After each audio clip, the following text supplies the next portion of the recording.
Hello my YouTube family, welcome to our new blog. अभी सुबह का समय हो रहा है और आज अनंत चतुर्दशी है, तो हम लोग पूजा की तैयारी करने जा रहे हैं। और सबको हैप्पी अनंत चतुर्दशी। चलिए फिर तैयारी करते हैं, स्टार्ट करते हैं। देखिए, सबसे पहले अभी जो काम है वो हम करने जा रहे हैं। ये देखिए यहाँ पे रखा हुआ है, तो यहाँ लिपाई करेंगे इसकी, ज़मीन की। फर्श बोले जा रहे थे, सॉरी, माफ़ कीजिएगा। ये देखिए लिपाई करेंगे, उसके बाद तो यहाँ सब लोग अपने अपने काम में लग गए हैं। झाड़ू वाड़ू हो चुका है, ब्रश व्रश हो चुका है। पहले लिपाई कर लेंगे। और ये देखिए मिट्टी से लिपाई कर रहे हैं क्योंकि आज गुरुवार है, तो गोबर का इस्तेमाल नहीं करेंगे। गुरुवार को गोबर से नहीं लिपते हैं। आप लोगों ने गुरुवार की अगर व्रत कथा पढ़ी होगी तो सबको पता ही होगा कि मिट्टी का ही इस्तेमाल किया जाता है, गोबर नहीं करते हैं। और ऐसे तो करना ही नहीं चाहिए लिपाई पुताई, लेकिन अनिवार्य है, चूँकि पूजा करना है तो ज़रूरी है करना भी। ये देखिए, तो पूरा जितना एरिया था पोता वो कर चुके हैं। लिपाई जितना हो सके बाहर तक, क्योंकि दरवाजे कहते हैं कि भगवान का आगमन होता है, दरवाजे से ही आते हैं, तो द्वार को भी साफ़ सुथरा रखना ज़रूरी है होता है, इसीलिए द्वार तक कर दे रहे हैं। और उतने अच्छे से नहीं आती है मुझे लिपाई करनी, थोड़ी थोड़ी आती है, लेकिन फिर भी उतना ही में कर लिए हैं। जैसा आता है वैसा ही, जितना। और थोड़ा सा फास्ट फॉरवर्ड कर दिए हैं क्योंकि वीडियो काफ़ी लंबा हो जाता है, इसीलिए। और अब इधर करने के बाद आ गए हैं हम चूल्हा के पास। चूल्हा पे वैसे तो आज हम लोग प्रसाद जल्दी में बनाना है, तो गैस ही साफ़ कर लिया, उस पर ही बनेगा। लेकिन चूल्हा कर दे रहे हैं सफाई, लिपाई सफाई जो भी है, क्योंकि फिर खाना बनाना होगा इस पर। या दूध गर्म होता है हमारे यहाँ पर, चूल्हा पर ही दूध गर्म करते हैं हम लोग। तो ये देखिए लकड़ी वगैरह रखा हुआ है, सब कुछ यहीं पर है।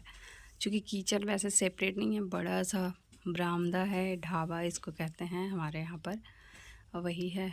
और किसी भी काम को हंसते हंसते जब कीजिए तो काम आसानी से हो जाती है, इसलिए खुशी खुशी बीच बीच में हम लोग कुछ बातें कर रहे हैं। फिर काम भी मेरी हो रही है, अपना काम भी कर ले रहे हैं। ये देखिए अच्छे से हो गई है, उसको घूम घूम कर करना होता है चारों तरफ से। और ये इसका उचकुन है, जैसे गैस पे लगाने के लिए होता है उसी तरह से इस पर भी। जब हम तसला वगैरह रखते हैं तो कुछ साइड से कपड़े के टुकड़ा को रखते हैं।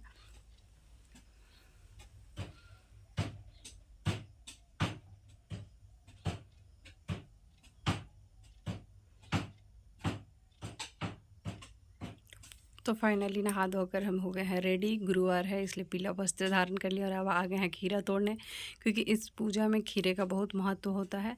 तो ये देखिए, जो पहला खीरा तोड़े उसमें डंठल ही नहीं था, लेकिन डंडी के साथ ही तोड़ना होता है इस पूजा के लिए। तो अब हम दूसरा ढूंढ रहे हैं जो कि है खेत में अवेलेबल। सो खेत से तोड़ तोड़ कर हम लोग ऑर्गेनिक चीज़ें ही इस्तेमाल कर रहे हैं जितना हो सके। तो फिर उसी में माँ बोली कि फूल भी खीरा का चाहिए, तो कुछ खीरा का फूल भी तोड़ ले रहे हैं 5 ठे पूजा के लिए। और ये देखिए सारा सामान जो है पूजा का रख चुके हैं, खीरा उरा धुल कर ले आए हैं। ये है फूल, और फूल रख देंगे। और वो अनंत का जो धागा हम लोग बांधते हैं वो रखा हुआ है, दूध है, हवन की सामग्री है। गौर गणेश के लिए वो गोबर और मिट्टी रख लिए हैं, लाकर पीढ़ा रख लिए हैं, क्योंकि ऐसे चौका बना के ही पूजा करना होता है। और अभी पंडित जी नहीं आए हैं। और इधर में प्रसाद बन रहा है, वहाँ प्रसाद बना रही हैं। ये देखिए चावल और दूध का पुआ बन रहा है घी में, हमारे इधर यही बनता है। और इसके किताब में भी यही है कि 1.25 सेर चावल का पुआ ही बनाया जाता है, और ब्राह्मण को भी खिलाया जाता है और स्वयं भी खाया जाता है। यही बनाया, किस किस ने चावल और पुआ को खाया है। ये देखिए पंडित जी बोले, मेरे यहाँ के पंडित जी में कि खुद काम जितना आता है वो बोल देते हैं कि करके रखिए, हम आएंगे। तो अभी हम चौका जितना हमको आता है वो कर दे रहे हैं, पोर दे रहे हैं। और ये देखिए गोबर मिट्टी जो है गौर गणेश को स्थापित कर दे रहे हैं चौके पर। अब वो आएंगे, फिर जैसे कराएंगे वैसे हमारी पूजा हो जाएगी। तो ऑलमोस्ट इतना हम तैयारी कर सकते थे। ये देखिए प्रसाद भी बन चुका है और पूजा की तैयारी पूरी हो गई है। अब बस पंडित जी का इंतज़ार हो रहा है कि कब आए और पूजा करवाएं। दूध वगैरह जो भी रखा हुआ है सामान पूजा का, जल है, दूध है, सब कुछ रखते हैं। और ये पूजा के बाद पंडित जी जो हैं वो जेंट्स को तो बांध दिए, लेकिन लेडीज़ को एक दूसरे के लिए हम ही पंडित बन गए, हम लोग ही तो माँ को हम बांध दिए और माँ से हम बंधवा लेंगे, क्योंकि पंडित जी सिर्फ पुरुषों को बांध के चले गए जल्दी जल्दी में। और फिर बंधवाने के बाद आशीर्वाद ले लिए, बड़ों का आशीर्वाद। पूजा हो गई है समाप्त और सारे लोग प्रसाद ग्रहण कर चुके हैं। तो ये रहा प्रसाद, आप सब भी लीजिए, खा लीजिए, और हम भी जा रहे हैं प्रसाद ग्रहण करने। तो चलिए फिर मिलते हैं। हेलो फ्रेंड्स, तो हमारा अनंत चतुर्दशी का जो व्रत था वो बहुत अच्छे से बना, और आई होप सो आप लोग का भी बहुत अच्छे से बना होगा। आप सब ने भी बहुत अच्छे तरह से सेलिब्रेट किया होगा। तो हमने जैसे सिंपल वे में गांव में जैसे हम लोग सेलिब्रेट करते हैं वैसे ही हमने आपको दिखाया है। और पूजा का जो वीडियो है क्लिप मैं नहीं रिकॉर्ड कर पाई, क्योंकि अभी नई नई ब्लॉगिंग कर रही हूँ तो सबके सामने कैमरा लेकर जाने में अच्छा नहीं लगता है।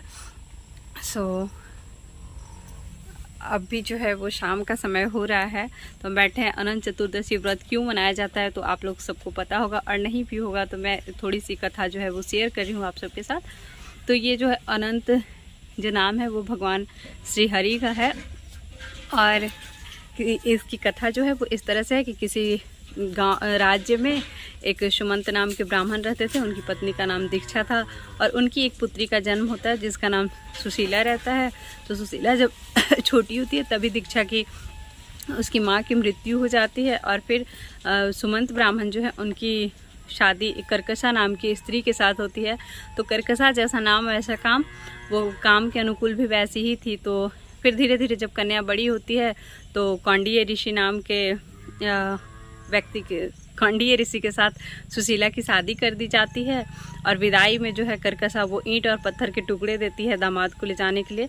उसे वे बहुत दुखी होते हैं पर अपनी सास को कुछ कहते नहीं हैं। तो जाते जाते उन लोग को शाम हो जाती है, फिर वो लोग कहीं पे विश्राम के लिए रुकते हैं। वहाँ पर जो है सो महिलाएं शाम का समय नदी के तट पर सब नहा धोकर और पूजा कर रही होती हैं। तो पूछती है वो सुशीला जो है वो पूछती है कि आइए आप सब किस चीज़ की पूजा कर रहे हैं। तो वो बताती है कि हम लोग अनंत भगवान की पूजा कर रहे हैं, आप भी कीजिए। तो वो पूजा करके और धागा बांध कर आ जाती है, और सुशीला हमेशा व्रत करती है। तो फिर उनके पास कौंडिन्य ऋषि जो हैं उनके पास भी सब कुछ धन धान्य से भरपूर हो जाते हैं। तो एक दिन उनकी नज़र पड़ती है कि हमारे घर में हाथी घोड़े और धन जेवरात दासी दासियाँ सब हैं, तो फिर तुम ये धागा क्यों पहनी हो, तुम्हारे पास तो सोने के जेवरात हैं हीरे के। तो कहती है वो कि नहीं, ये अनंत भगवान है। तो फिर वो जो है कौंडिन्य ऋषि वो धागा तोड़कर और आग जलती हुई आग में डाल देते हैं, और उसका प्रकोप से उनके यहाँ का जो सारा धन वैभव है वो नष्ट हो जाता है। धीरे धीरे वो बहुत गरीब हो जाते हैं। तो इसका फिर कारण पूछते हैं सुशीला से कि क्यों ऐसा हुआ। तो वो बताती है कि आपने जो धागा तोड़ा था उसी के कारण वो सब अनंत भगवान की कृपा से ही हमारे जीवन में सब संभव हो पाया था, अच्छी जीवन हमारी जो चल रही थी। तो वो जो है सो अपने पश्चाताप को बोलते हैं कि हमको कहाँ मिलेंगे अनंत भगवान। फिर वो ढूंढते ढूंढते बहुत जगह जाते हैं, कहानी लंबी हो जाएगी थोड़ी। सो बहुत जगह जाते हैं और ढूंढते हैं, पूछते हैं नदियों से, सरोवर से पूछते हैं, फिर सब जगह पूछते हैं। तो फिर वो ढूंढते ढूंढते बेहोश हो जाते हैं। तो अनंत भगवान जो हैं सो उनके प्रकट होते हैं, दर्शन देते हैं और बताते हैं कि आप व्रत कीजिए, सब ठीक होगा। तो इसमें जो है वो धागे में ये देखिए हम पहने हुए हैं। तो धागे में 14 गांठें लगाई जाती हैं, गांठें होती हैं, और इसको 14 वर्षों तक ऐसे करने का विधान होता है। फिर पर हमारे यहाँ पहले से ही होता है तो हम लोग करते हैं हमेशा से, और यही इसकी व्रत कथा थी। तो होप सो आप लोग को अच्छा होगा। और अब हम आज के ब्लॉग को यहीं पर एंड करते हैं, क्योंकि शाम का समय हो जाता है। तो फिर इधर में लाइट की थोड़ी प्रॉब्लम है, रात का हम कुछ शूट नहीं कर पाते हैं अच्छे से प्रॉपर वे में। सो कोशिश करेंगे कि शूट कर लें। और होप सो आप लोग को मेरे ब्लॉग्स पसंद आ रहे होंगे। तो जो मेरे ब्लॉग्स को नए अभी देख रहे होंगे वो लोग प्लीज़ सब्सक्राइब कर लें, ताकि मेरी जो भी वीडियो जाए वो सबसे पहले नोटिफिकेशन आप तक पहुंचे। और लाइक शेयर कमेंट मुझे करते रहिए, अपना प्यार आप सब भी देते रहिए दर्शक लोग। धन्यवाद।